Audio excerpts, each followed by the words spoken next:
In terms of CAC, we have the marvelous SFACE team that is supporting us and facilitating our meetings and the operations of our 3 committees, CAC, DLAC, and PAC, respectively. But there is no one we can go to in this district who is an advocate for us on the central committees. Yes, we can go to staff to learn how to be trained, to do our jobs as members and officers, and we are supported in agenda planning sessions and all that.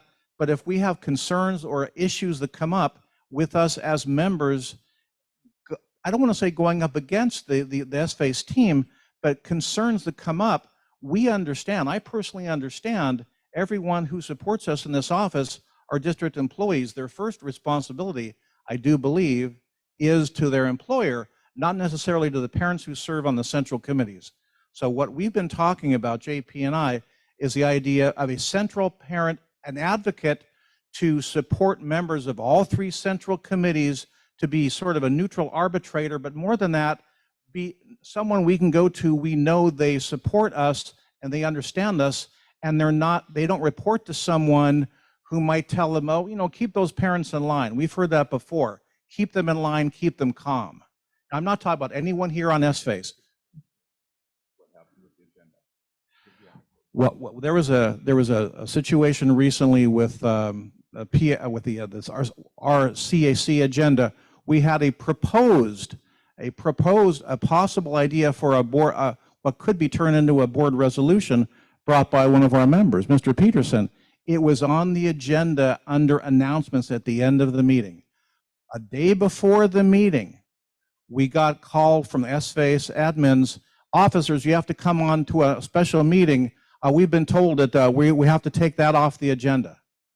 Unilateral decision by apparently someone in OGC for some reason that, oh, this is not in the wheelhouse of the CAC. It was talking about the closing of special ed centers. What could be more in our lane? And we were told we're not allowed. We're told we had to take it out. We managed to get it in the agenda only by having it read in by someone in public comment.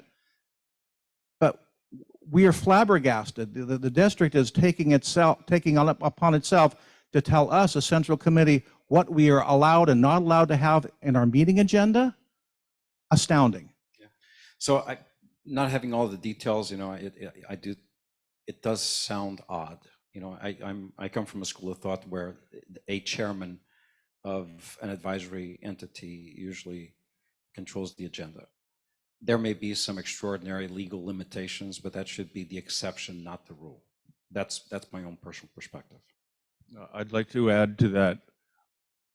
We did reach a consensus as officers the day before, but that's because I had a strategy that I did not mention.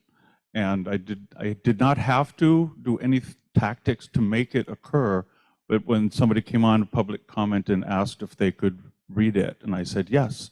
As a matter of fact, we have no right to stop any topic from public comment, and you will be allowed to finish your thought, so nobody will interrupt you. Okay, and so she read the entirety, and we got it in. It was not well taken by everybody that I did that. Some people thought I should have just stood up firm and said, we're leaving it in the agenda.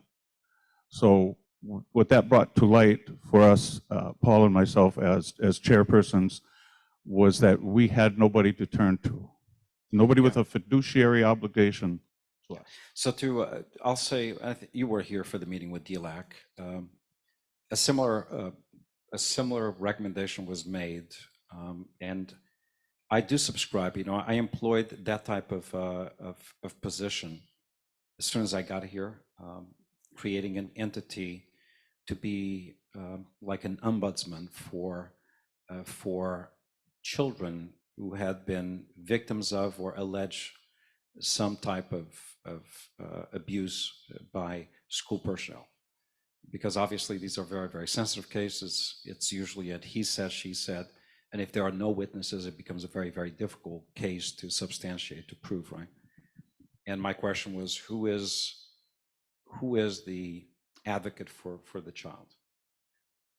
And the way I hear it, and I'm contemplating in my mind how best to react to it, is to evolve out of the work that Antonia does and others, perhaps an entity that would serve in that type of capacity with a reasonable amount of independence, so that the objectivity about the issues that are brought to this entity could be decided on merit, not just on the basis of allegiance, which I think is ultimately the concern.